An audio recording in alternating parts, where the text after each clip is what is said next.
I've been seeing some of the comments about my morning routine, and it's about how do we come up with a fat burning type of routine that doesn't really take a lot of energy, and it doesn't involve eating first thing in the morning as soon as you get up, because sometimes that's not possible and sometimes we just don't feel hungry. I'm calling it banking hours. It aligns with your circadian rhythm, and that's most important when it comes to fat loss and it comes to working with our body in a flow versus working against it. Let me show you what I mean.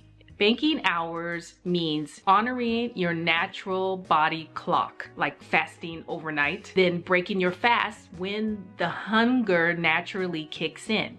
And for me, it normally kicks in between 9 and 9:30-ish, and maybe 10 depending. And this is intentional. It's not accidental fasting.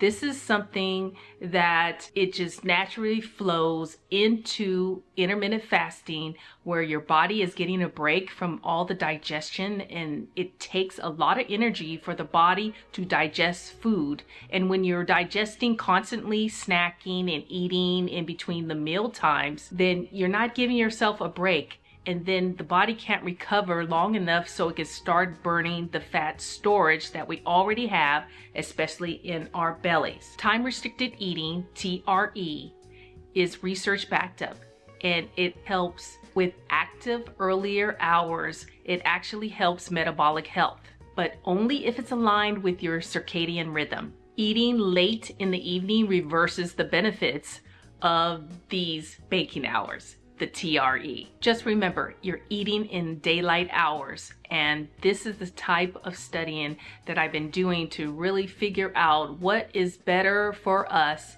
after 50 or in postmenopause, that our body really requires for it to respond to the things we do when we're in weight loss and fat loss mode. In postmenopausal women, TRE, time restricted eating, help them lose about 3.3% of their body weight. And it improved insulin resistance, which is always a struggle for most of us, and fat mass, and oxidative stress markers, which is huge. I know, I kind of geeking out on the research here, but this is what it's about.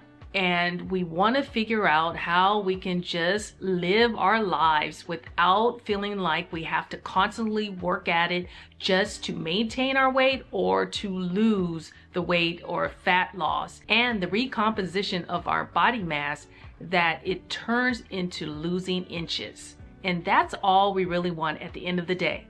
Banking hours and hormones.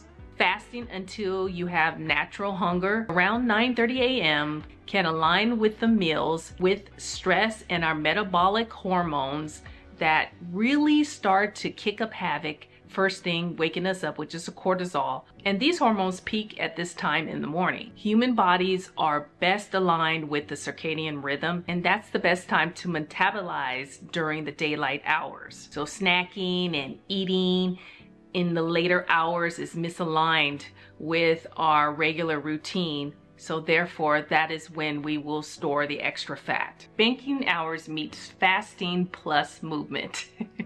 I don't eat the moment I wake up. I'm just not hungry then. And I know what the books say and what other experts say that we should eat within the first half an hour of awaking. That's just not where my body is. Maybe eventually I can get there, but it doesn't mean that that works for me or that works for you. It's just something that you have to take in consideration. If you're working on a health ailment, I understand. But if you're not, then hey, work with what naturally feels good. And usually in the morning, that's my banked breakfast. Then I ease in hydration, light movement, and a protein-rich meal that fuels my day and doesn't overstress my system. So if you're thinking about fasting and you want to do it gently and you want to do it smart, think about 16-8. And that really works well with the circadian rhythm in our baking hours that I was just mentioning. The TRE, time restricted eating, is backed up with many case studies. And this one in particular says that the 16-8 works very well for menopausal women. So 16 hours of fasting and 8 hours of a window where you can eat your meals. If you eat 3 meals a day, you can do that in 8 hours. You can do 2 meals a day, which I normally do, which I call 2-MAT. It's one of the most manageable and effective ways to manage a fasting schedule in the rhythm of your body naturally. So this is the step-by-step lazy morning that I do. And if you can do it, copy it. And if this works for you, try it for a little while. But at least give it 30 days before you say, hey, these routines are not going to work for me. I need to adjust something. Don't change it so quickly that you don't see the benefits and give time in your body to adjust to a different schedule. So 1, I wake and I hydrate. I start with water or herbal tea. That's always a nice wake up thing. But with my waters, I add in my Himalayan salt, which is my electrolytes, because I'm going to take a walk first thing in the morning. You don't have to force coffee or breakfast right away when you wake up. If I were you, I would hold off as a coffee drinker.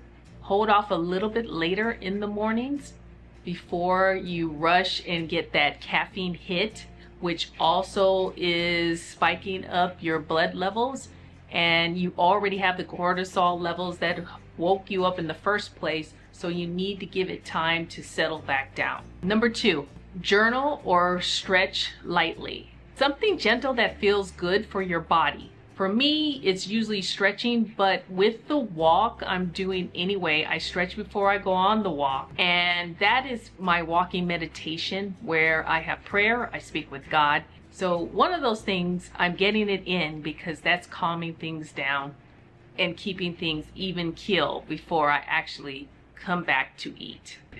Now, number 3, breakfast when it banks in.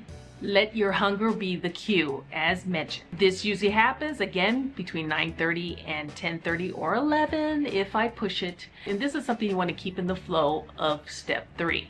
Now, step 4, protein-powered start. No. Let's go. Okay. Come on. Go on. Go on. Go on.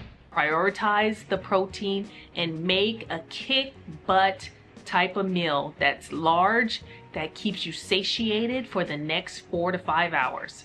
Lean protein plus fiber plus healthy fats. And I do mean butter as well is included. And fat is good for the brain and the brain health, so slap it on. This will help stabilize blood sugar and fuel energy. Number 5, move, don't burn out. Choose a pleasant walk. Rebounding is great, or a calming Pilates class with stretching of some sort of mobilities or lymphatic type of workouts. 20 to 30 minutes top. And this is my step-by-step lazy morning in 5 steps. Banking hours doesn't skip breakfast. It's eating in sync with your body's natural rhythm. Especially after 50, that nuance really does matter more than ever. So that's it for now. And remember, if you need more help and more support, I do have my fasting lifestyle guide for mature women. So please check that out. Link is in the description. And if you need one-on-one session and you want to go over something that's customized to you, I do have a limited schedule, and please check out that link below as well. I want to thank you for watching, and always remember, you can begin again. It's never too late. Talk to you later. Cheers.